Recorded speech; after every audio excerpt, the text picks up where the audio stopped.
Hi, welcome back to another video. Today I am working on canning up some turkey.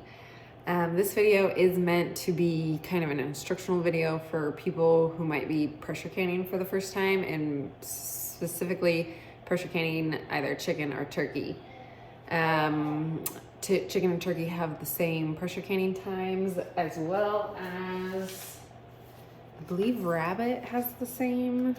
Rabbit has the same pressure canning time as well. So any one of those meats you can do with this, the times and the same way.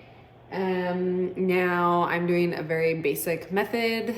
Canning meat is very easy, especially when you're just doing meat and water.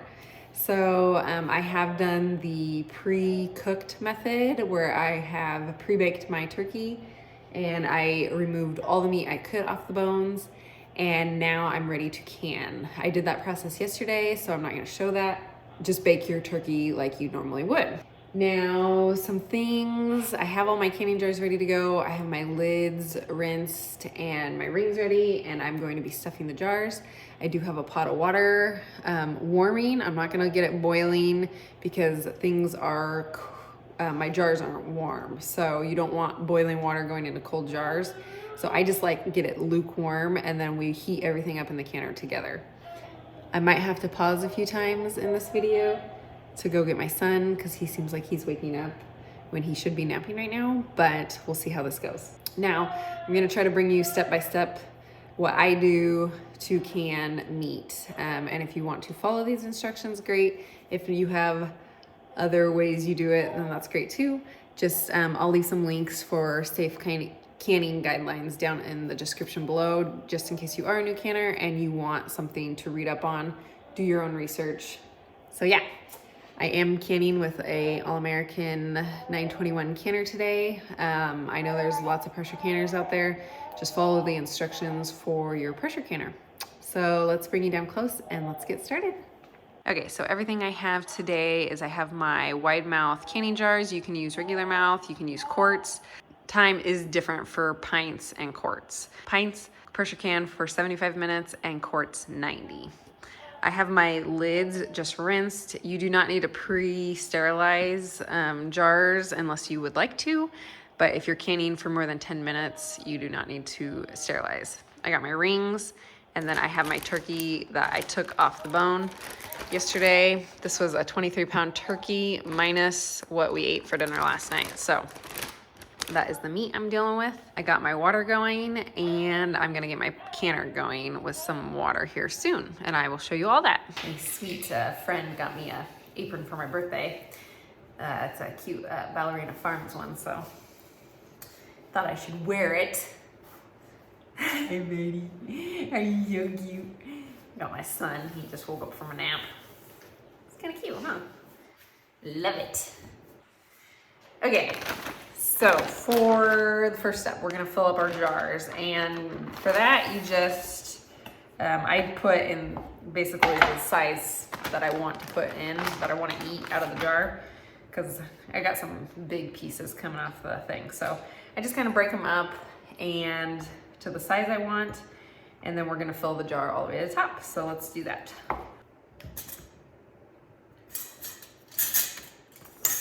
Hi, baby. You watching, Mom? And I'm gonna kind of stuff things in there so we get as much in a jar as possible.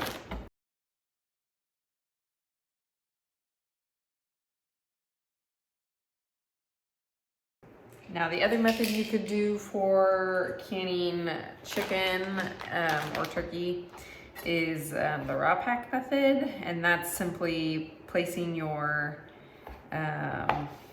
meat in a jar raw, and then you actually don't even add water or anything. You use the liquid from the meat, fills the jar in the canning process. And I do really love that way of doing it too, because it reminds me of like canned chicken that you would get at the store. Whereas this is like, this really reminds you of like, after it's canned, it's basically the same texture as you're putting it in. You're just basically cooking it twice, which sounds like it might overcook it or something, but it really doesn't change the texture that much, so in my opinion. I do like both ways of doing that though. I like the raw pack method because you only cooking it once, but both are delicious in different ways. So I've only ever done this way one time before. I think why this, the pre-cooked method is more appealing to me is because you can cook the turkey and you can get so much more meat off the bones. Only because I'm not I don't really know how to take raw meat off a chicken carcass very well. I'm still learning on how to do that in the best possible way. And so I feel like I lose a lot of meat when I do it that way. So being able to pre-cook my meat and can it, I feel like I take all the meat off the bones that I can in this way. Just get a lot more meat in my opinion. Now, of course, I will come out with a video on at least 3 ways to use this up in your home, but really you would use this anyway. You would use meat that you're pulling out of the freezer, so it's really no different, and it doesn't taste, the texture doesn't change in my opinion when it comes to turkey. So I really enjoy this. Okay, so we got exactly 12 jars from that, so I'm extremely happy with that. Okay, and then for the next step, we are gonna be adding our water. My water is just barely lukewarm. Okay, and then we are going to add water to our canner. I like to add about an inch of water in there. You don't want the water to come more than like halfway up the jar. At least I don't like that. I'm not sure if there's any like rules on that, but you definitely don't want the water covering the jars. So I do about an inch of water, and then I keep an eye out on how high it's coming up on the jars. About that. And then it will come up a little bit more when the jars are in there. And I have turned my heat on because my water is lukewarm.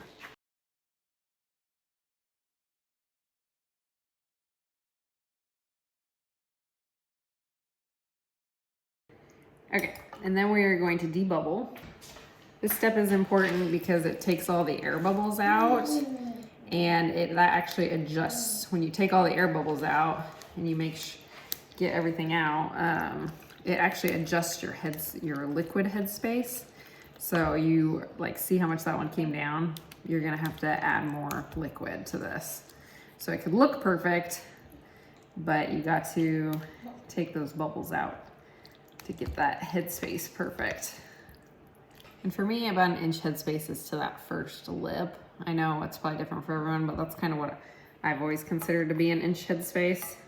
There is a little measuring tool you could do, which is probably a tiny bit lower, but that seems to always work for me. Okay, and then for the next step, I use some white distilled vinegar with a paper towel, and we just really make sure those rims are clean. You want the best seal possible. And I like to use vinegar, especially when you're dealing with something that's maybe a little bit more oily or sticky. This is a good way to kind of cut that grease and stickiness. And then also, this is a good time to make sure you have no imperfections around the rim of the jar. You just want to make sure you're getting the best seal possible. So if there's any nicks or cracks in the jar, this is the time to find it out. Okay, and then I have my lids here that are just in water. I just like to rinse them. They're not sterilized or anything because they are brand new lids. And if you're canning for more than 10 minutes, then you don't need to sterilize. Okay, and then for the rings, I like to, you basically turn it till it stops, and then I basically crank it down about a half a turn, just until it's not overly tight, but it is good grip on there. And that's what I do for the tight lid. So you screw it on until it stops, and then just a little bit more.